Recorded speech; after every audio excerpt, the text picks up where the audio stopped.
fatos e versões. O que vai impactar a sua vida agora no Café com Política. E hoje aqui no Café com Política nós estamos recebendo o diretor-presidente da BH Trans, Célio Bousada. A gente vai conversar sobre muitas questões que influenciam diretamente. Hoje o trânsito influencia diretamente na vida de todos nós. Bom dia, Célio. Seja muito bem-vindo. Bom dia, Delma. Bom dia a todos. Célio, a gente quer começar exatamente falando do assunto que está na pauta essa semana, que é o início do rotativo digital em Belo Horizonte, né? O que é que esse novo sistema vai trazer de benefício, por exemplo, para o usuário ou para a melhora da organização, né, do trânsito? Os estacionamentos fazem parte do trânsito para a nossa cidade. Delma, o estacionamento rotativo de Belo Horizonte tem 22 mil vagas, que com a rotatividade a gente oferece 105 mil oportunidades de estacionamento. Isso é fundamental para o acesso do cidadão ao comércio, ao serviço, ao médico. Então, esse sistema de rotativo, ele democratiza o espaço da via e o rotativo digital vem facilitar a aquisição dessa vaga. Então, a pessoa, a partir do momento que tendo o rotativo digital, ele não precisa procurar uma banca, ele pode estacionar seu carro, ativar o seu crédito e fazer aquele serviço ou aquele consumo que ele pretendia fazer. É por um aplicativo, né? Só esclarecendo para o ouvinte. Na realidade tem todo um procedimento para comprar esse crédito, mas é através do seu celular, tem um app e ele faz a ativação daquele crédito. Presidente, a gente tem a informação de que outros aplicativos, são algumas possibilidades de aplicativos para que o cidadão possa baixar e utilizar. Explica para a gente como é que foi gestado esse processo e o que, de fato, quais são os aplicativos que o cidadão pode procurar, pode baixar. Vamos prestar serviço para quem ainda não está por dentro desse estacionamento rotativo e entender melhor. Muito bom, Rodrigo. Como o cidadão que ainda não fez isso, como é que ele faz? Primeiro, ele deve procurar a página da Prefeitura, www.pbh.gov.br/bhtrans, e lá vai achar o ícone do estacionamento rotativo digital. Entrando ali, vai ver todos os apps autorizados a comercializar. Hoje nós temos já 3 cadastrados, autorizados, mas isso pode chegar a mais a partir do momento que outros se credenciarem. Clica naquele ícone lá do que ele escolheu, ele vai baixar a página da Apple ou da Google, faz o cadastro, é simples, ele tem que colocar lá o seu CPF, fazer um cadastrozinho simples e comprar os créditos. A partir do momento que ele comprou o crédito, ele já pode utilizar. O pagamento pode ser feito por cartão de crédito, pode fazer por cartão de débito ou até por boleto bancário, de tal maneira que a gente está facilitando esse acesso a essa aquisição. Feito isso, quando ele for estacionar, ele vai entrar no aplicativo novamente, vai colocar e queimar o seu crédito, ou vai ativar o seu crédito. Célio, por causa da implantação desse novo sistema, o valor da tarifa do rotativo vai aumentar? Não. O nosso rotativo custa R$ 4,40. Esse é um valor que está desde o ano passado. Ele tem um reajuste anual e, por enquanto, esse aplicativo digital não influencia em nada o valor do preço do que a gente vende normalmente. Esse rotativo digital, ele significa uma redução de custos de alguma maneira também para a BH Trans, presidente? Na realidade, nós estamos trocando custos. Nós eliminamos o custo da impressão em papel e eliminamos o custo da distribuição desse papel. Em compensação, nós adquirimos novos custos.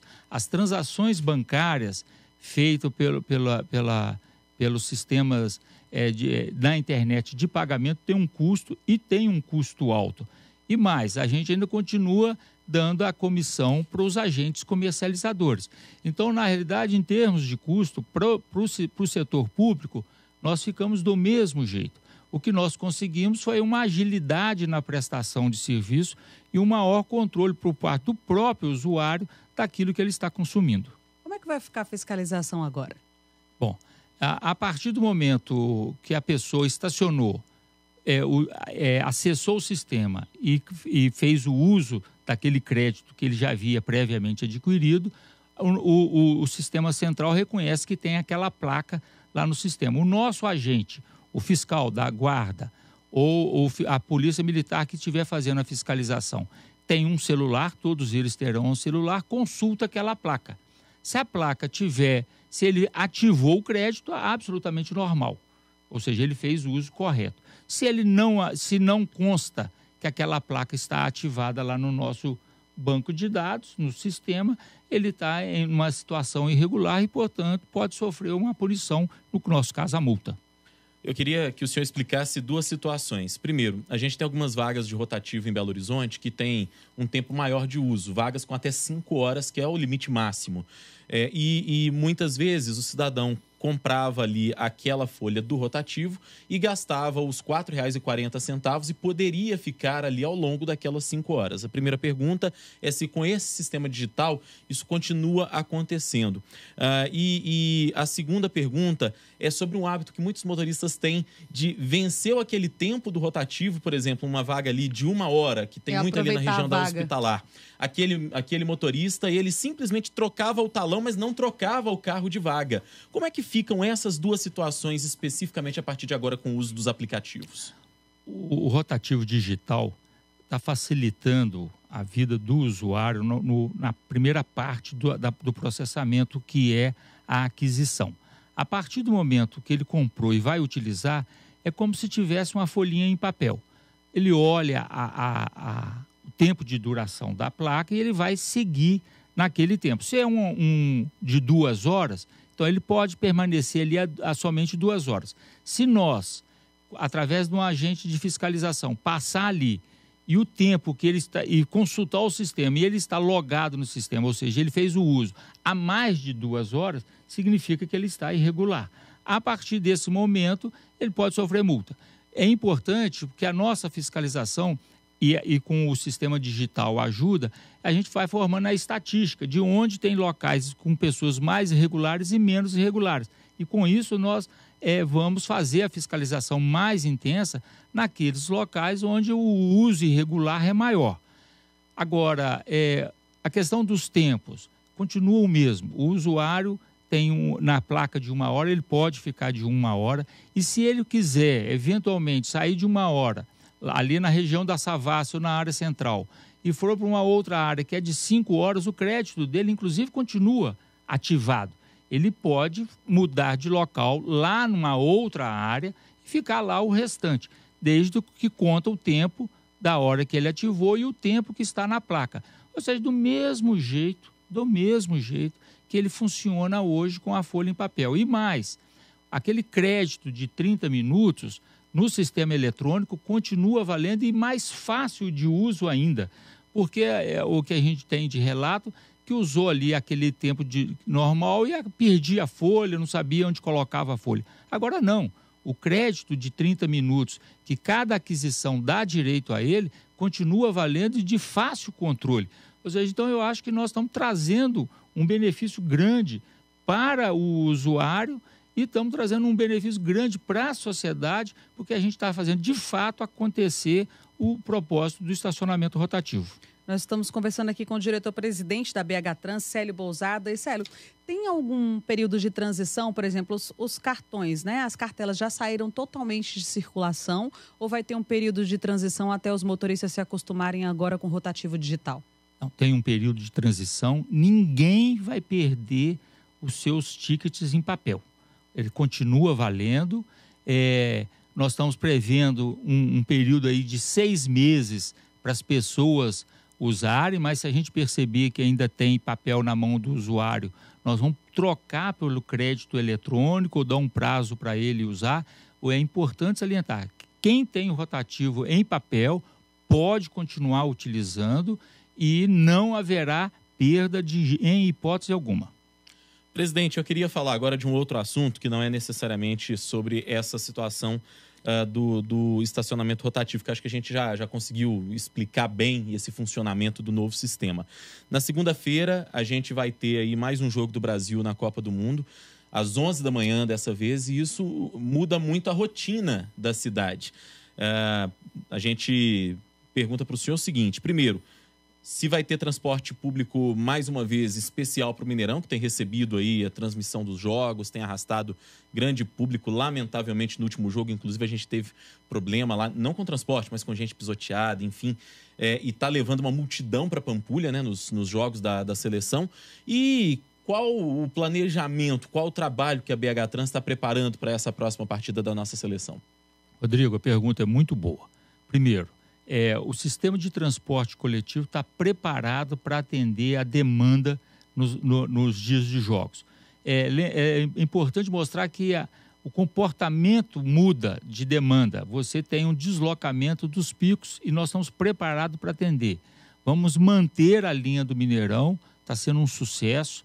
Nós estamos conseguindo transportar todo mundo rapidamente. Vamos alterar a linha que atende a cidade administrativa.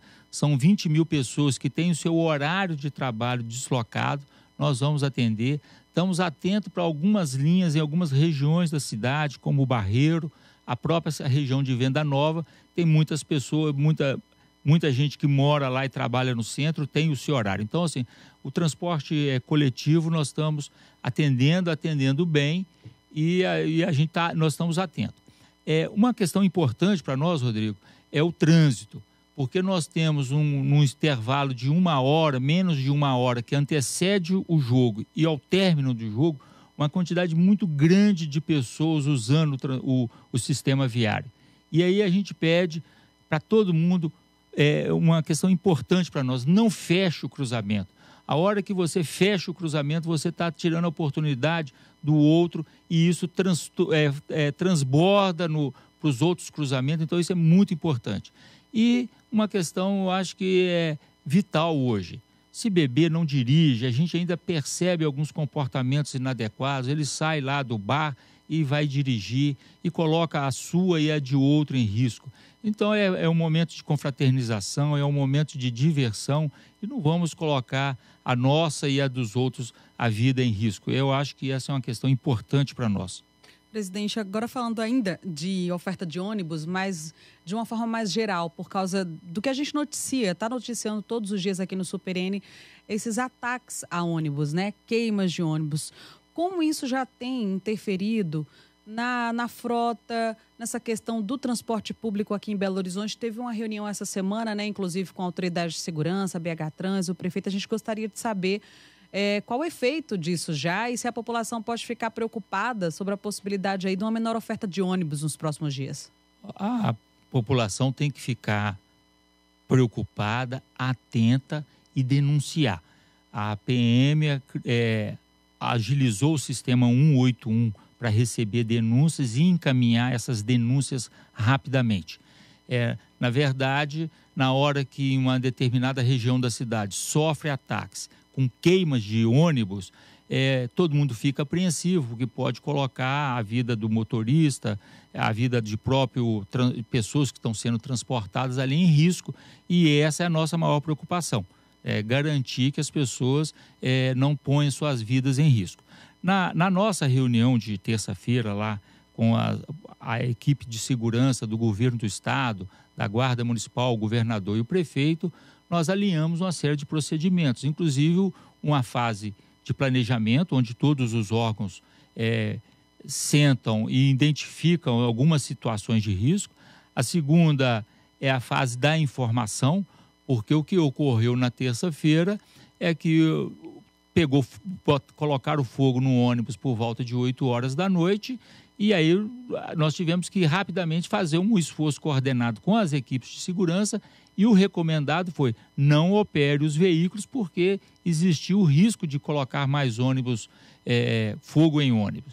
Então, o que hoje nós podemos afirmar para a população é que os órgãos de segurança estão com ação coordenada, um sistema de informação, inclusive a gente conta com a imprensa para divulgar, e um plano de ação para minimizar esses impactos. Por exemplo, em vez de parar uma região toda, se você identifica a linha específica, você para somente aquela linha, ou faz um comboio e, com a presença da guarda e da PM, garante aquela circulação.